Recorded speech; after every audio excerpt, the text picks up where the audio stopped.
Oh my goodness! Oh my goodness! Oh my goodness!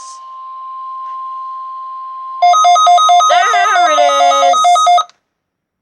Test for the following counties in Tennessee: Cheatham, Davidson, Dixon, Macon, Maury, Montgomery, Robertson, Rutherford, Smith, Sumner, Trousdale, Williamson, and Wilson.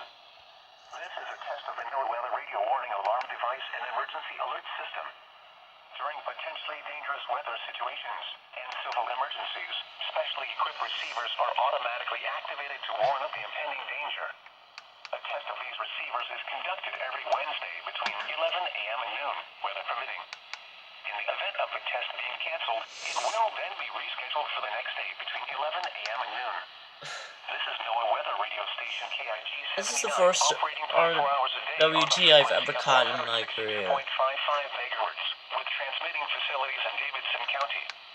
This broadcast originates from the National Weather Service Office located near Nashville. This service is provided in part by the Metropolitan Nashville Office of Emergency Management and the Tennessee Emergency Management Agency.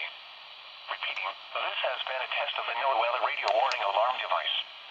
During potentially dangerous weather situations, specially equipped receivers are automatically activated to warn of impending danger.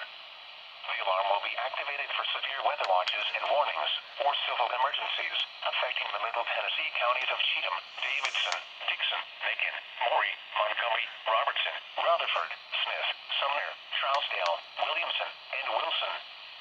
This concludes the test of the NOAA weather radio warning alarm device and emergency alert system. We now return you to regular programming.